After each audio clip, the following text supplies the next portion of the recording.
بسم اللہ الرحمن الرحیم۔ رسول اللہ صلی اللہ علیہ وآلہ وسلم نے ارشاد فرمایا، جنت میں آدمی کا درجہ بلند کر دیا جاتا ہے۔ وہ کہتا ہے کہ میرا درجہ کیسے بلند ہو گیا، میرے عمل تو اتنے نہ تھے۔ اس کو جواب دیا جائے گا، تیرے لیے تیری اولاد کی دعائیں مغفرت کرنے کی وجہ سے۔ رسول اللہ صلی اللہ علیہ وآلہ وسلم نے ارشاد فرمایا، اللہ تعالیٰ نے آدم کو ایک مٹھی مٹی سے پیدا کیا جس کو اس نے ساری زمین سے لیا تھا۔ چنانچہ آدم کی اولاد اپنی مٹی کی مناسبت سے مختلف رنگ کی ہے، کوئی سفید، کوئی سرخ، کوئی کالا، اور کوئی ان کے درمیان، کوئی نرم ہو تو کوئی درشت ہو، سخت گیر، کوئی خبیث تو کوئی پاک باز۔ رسول اللہ صلی اللہ علیہ وآلہ وسلم نے ارشاد فرمایا، لوگو اللہ کے حضور توبہ کرو، کیونکہ میں دن میں 100 مرتبہ اللہ کے حضور توبہ کرتا ہوں۔ رسول اللہ صلی اللہ علیہ وآلہ وسلم نے ارشاد فرمایا، معافی مانگنے میں کتنی ہی عاجزی کرنی پڑے اس میں اپنی بے عزتی نہ سمجھے۔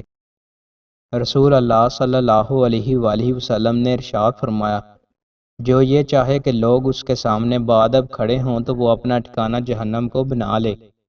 رسول اللہ صلی اللہ علیہ وآلہ وسلم نے ارشاد فرمایا، جو شخص گناہ کرنے پر پریشان ہو اور نیکی کرنے پر خوشی محسوس کرے وہ مومن ہے۔ رسول اللہ صلی اللہ علیہ وآلہ وسلم نے ارشاد فرمایا، انسان کے جھوٹا ہونے کے لیے اتنا ہی کافی ہے کہ جو بات سنے بغیر تحقیق کے لوگوں سے بیان کرنا شروع کر دے۔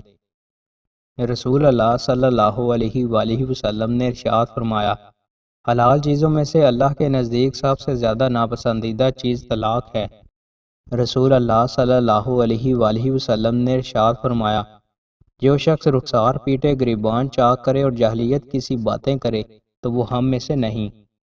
رسول اللہ صلی اللہ علیہ وآلہ وسلم نے ارشاد فرمایا، صرف 3 جگہ پر جھوٹ بولنا جائز ہے، آدمی کا اپنی بیوی کو خوش کرنے کے لیے جھوٹ بولنا، لڑائی میں جھوٹ بولنا، اور لوگوں کے درمیان صلح کرانے کے لیے جھوٹ بولنا۔